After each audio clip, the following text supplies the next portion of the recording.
दोस्तों, आप सांप और नेवले के दुश्मनी से तो परिचित होंगे। आपने इन दोनों के जीवन के बीच हुई लड़ाइयों के अनोखे वीडियो भी देखे होंगे। लेकिन क्या आप जानते हैं कि सांप और नेवले के बीच हुई जंग में भला सांप नेवले से जीत क्यों जाता है? हमें पता है कि सांप एक जहरीला जानवर है। अपने जहर के दम पर सांप हाथी जैसे भारी भरकम जानवर को भी मार सकता है। तो भला सांप नेवले के सामने हार क्यों जाता है?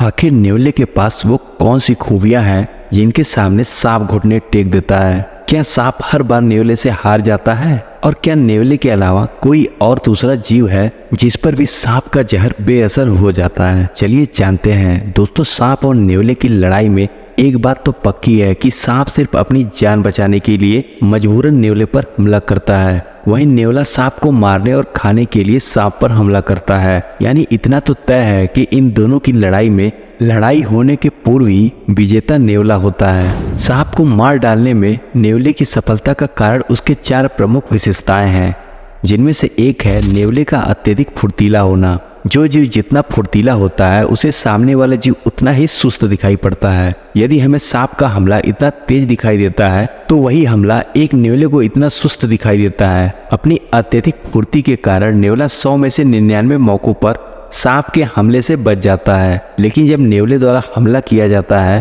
तो सांप नहीं बच पाता। अपने नुकीले दांतों से नेवला सांप की खोपड़ी तोड़ देता है, जिस वजह से सांप तुरंत मारा जाता है। नेवले की जीत की दूसरी प्रमुख वजह है उसके सख्त और तने हुए बाल। जब नेवले की भिड़ंत किसी सांप से होती है तो ये अपने बालों को उसी तरह से खड़े कर लेता है जैसे सर्दियों के मौसम में हम इंसानों के बाल ठंड लगने से खड़े हो जाते हैं। हमारे बाल खुद में परिवर्तन हमें सर्दी से बचाने के लिए करते हैं, जबकि नेवले के बाल उसे सांप के काटे जाने से बचाने के लिए तन जाते हैं। सांप के विष दांत ज्यादा लंबे नहीं होते हैं, इसलिए जब सांप नेवले को काटने की कोशिश करता है तो अधिकतर मौकों पर सांप के दांत नेवले के सख्त बालों में ही जहर उगलकर वापस हो लेते हैं। यह दांत नेवले की त्वचा तक नहीं पहुंच पाते। दोस्तों, यदि सांप नेवले को काटने में कामयाब भी हो जाता है तो नेवले की अन्य खूबियां उसकी जान बचा लेती हैं। एक नेवले की त्वचा के ठीक नीचे चर्बी की एक मोटी परत होती है। सांप अपना विष नेवले की चर्बी की इस परत में छोड़ पाता है। हम जानते हैं कि चर्बी में छोड़ा गया कोई भी भारी पदार्थ बेहद धीमी गति से शरीर में अवशोषित होता है। इसलिए डॉक्टर इंसुलिन इंजेक्शन को पेट में लगाने की सलाह देते हैं, क्योंकि इंसानों के पेट में काफी चर्बी होती है, जिस वजह से दवा धीरे धीरे शरीर में अवशोषित होती है और दवा का असर लंबे समय तक बना रहता है। जब सांप नेवले को काटता है तो सांप का जहर भी इसी तरह धीरे धीरे नेवले के शरीर में जाता है, जिस कारण नेवले के पास इस जहर के खिलाफ लड़ने के लिए अत्यधिक समय होता है। सांप के जहर के खिलाफ नेवले का आखिरी हथियार होता है प्रतिरोधक क्षमता। किसी नेवले के शरीर में विशेष एसिटो रिसेप्टर होते हैं जो सांप के जहर के धीरे धीरे घुलती मात्रा को आसानी से सहन कर लेते हैं। नेवले की विष प्रतिरोधक क्षमता सांप के जहर को बेअसर कर देती है, इसलिए अधिकतर मौकों पर सांप के काटे जाने के बावजूद भी नेवला मरता नहीं है, बल्कि सिर्फ कुछ समय के लिए बेहोश होता है। दोस्तों, कुछ लोगों का मानना है कि नेवला सांप से भी अधिक जहरीला होता है, तभी तो नेवला सांप को मार डालता है, किंतु यह बात बिल्कुल गलत है। नेवला जहरीला जीव नहीं है, किंतु यदि नेवला किसी इंसान को काट ले तो रेबीज की बीमारी हो सकती है। यह वही बीमारी है जो कुत्तों को काटने से होती है। इसलिए यदि कभी किसी को नेवले ने काट लिया है तो टेटनस के इंजेक्शन के साथ साथ रेबीज के इंजेक्शन भी मरीज को जरूर लगवाएं। हालांकि नेवलों से रेबीज होना बहुत ही दुर्लभ बात है,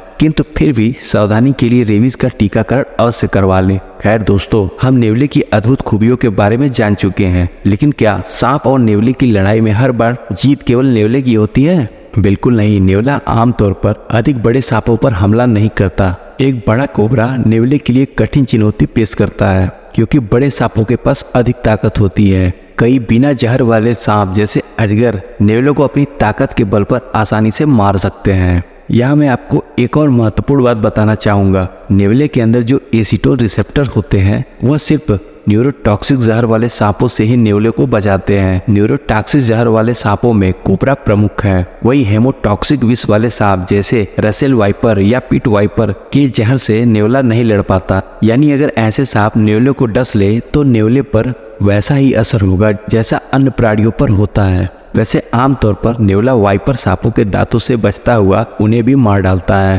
किंतु यदि मरने से पहले किसी वाइपर ने नेवले को काट लिया हो तो थोड़े ही समय बाद नेवले की मृत्यु हो जाती है। दोस्तों यह तो हुई नेवले की बात। बेशक सांप एक डरावना जानवर है, किंतु नेवले के आगे सांप ज्यादातर मौकों पर बेबस दिखाई पड़ता है। लेकिन नेवले के अतिरिक्त ऐसे कौन से जीव हैं जिन्हें सामने दिखाई देते ही सब भाग खड़े होते हैं? इसी सूची में सबसे पहला नंबर आता है हनी बैजर का। ये एक अद्भुत जानवर है जिसके शरीर में सभी प्रकार के सांपों से लड़ने की शक्ति है। न सिर्फ सांप अपितु बिच्छू, मधुमक्खियों या मकड़ियों तक के जहर का असर इन बैजर पर नहीं होता। जहरीले से जहरीला सांप जब इसे काटता है तो यह कुछ पल के लिए बेहोश जरूर हो जाता है, लेकिन थोड़ी देर बाद यह उठकर ऐसे दौड़ने लगता है मानो जैसे कुछ हुआ ही ना हो। हनी बैजर एक बहुत ही गुस्सैल और लड़ाकू किस्म का जानवर है। इसे देखते ही सांप सहित सारे जंगली जानवर दूर भाग जाते हैं। भारत, पाकिस्तान और बांग्लादेश में इसे कब्र बिच्छू भी कहा जाता है। ऐसी मान्यता है कि हनी बैजर कब्र से खोदकर मुर्दों को खा जाता है। दोस्तों इनके अलावा कुछ जानकार मानते हैं कि भारत के राष्ट्रीय पक्षी मोर पर भी सांपों को काटे जाने का कोई विशेष असर नहीं होता। वहीं ये भी देखा गया है कि सुअर भी कुछ हद तक सांपों के जहर से खुद की रक्षा कर लेते हैं। हालांकि सुअर सांप के जहर को झेलने के प्रति कितने सक्षम है, इस बारे में भी काफी शोध की आवश्यकता है। वीडियो देखने के लिए आपका बहुत बहुत धन्यवाद।